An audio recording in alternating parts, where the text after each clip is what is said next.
નમસ્કાર મિત્રો, દેશ દુનિયાના સૌથી મોટા સમાચારમાં આપણું હાર્દિક સ્વાગત છે। આજના તાજા સમાચાર જાણવા માટે આ વિડીયોને અંત સુધી જોતા રહેજો અને આવા જ નવા સમાચાર મેળવવા માટે આપણે ચેનલને સબસ્ક્રાઇબ કરવાનું ન ભૂલતા। તો મિત્રો સૌથી પહેલા વાત કરીએ તો ગુજરાત ઉપર વાવાઝોડાનો ખતરો। આજે મિત્રો અને 55 થી 65 ઇંચ જેટલો વરસાદ પણ પડી શકે છે। આજે મિત્રો ચાલો જોઈએ માર્ચ એપ્રિલ અને મેમાં વાવાઝોડા સાથે વરસાદની પણ સંભાવના છે। દરિયાકાંઠાના વિસ્તારોમાં પણ આવી શકે છે। વેરાવળ, પોરબંદર અને અતિભારે વરસાદની સંભાવના પણ છે। તેમણે આગાહી કરી છે કે દરિયાકાંઠાના વિસ્તારોમાં 55 થી 65 ઇંચ જેટલો વરસાદ પણ પડી શકે છે। તેથી દરિયાકાંઠાના વિસ્તારોમાં રહેનારા સાવચેતી રાખવી જરૂરી છે। સૌરાષ્ટ્રમાં માવઠાના ખતરો।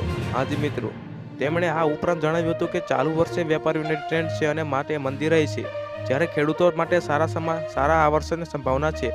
અખાત્રીજના પવનને સાવચેતો અને અકસ્માત અને ધોધમાર ગરમી જોવા મળી રહી છે। સૌરાષ્ટ્રમાં માવઠાનો ખતરો છે। ભાદરવા હાથિયાથી નકશામાં નુકસાન થશે। આ ઉપરાંત ઓગસ્ટમાં ગણતર અને વેપારમાં પણ ભારે મંદી જોવા મળી રહી છે।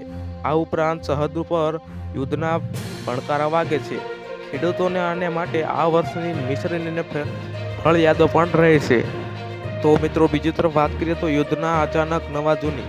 આજે મિત્રો ઈરાન અને અમેરિકા વચ્ચે યુદ્ધ જવાબની કાર્યવાહી કરતા શિસ્ત અમેરિકાને પ્રેસ કોમ્સ અને અત્ય મહત્વના રડાર સિમેન્ટ નિશાન બનાવ્યું છે।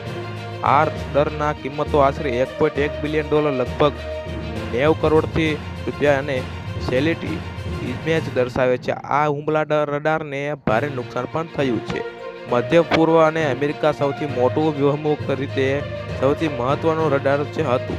તેમને મુખ્ય કામ દુશ્મનને દેશની મિસાઇલ લોન્ચ થતાં તેમની ચેતવણી આપવાનું હતું। તો મિત્રો સૌથી મોટા સમાચારની વાત કરીએ તો ખેડૂતો માટે સંકટના વાદળો।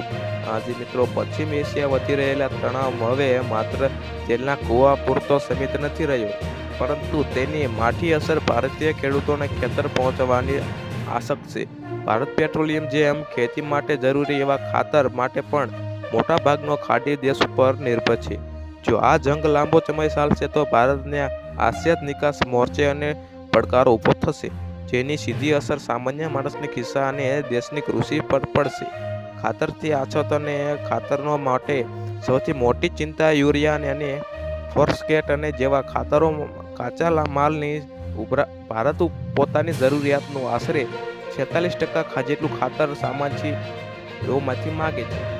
તો મિત્રો બીજી તરફ વાત કરીએ તો પાકિસ્તાનને યુદ્ધનો ડર લાગ્યો। આજે મિત્રો વિશ્વમાં ગમે તેવી વિકટ પરિસ્થિતિ હોય તો પરંતુ પાકિસ્તાન પોતાની હરકતોથી બાજ બનાવતું નથી।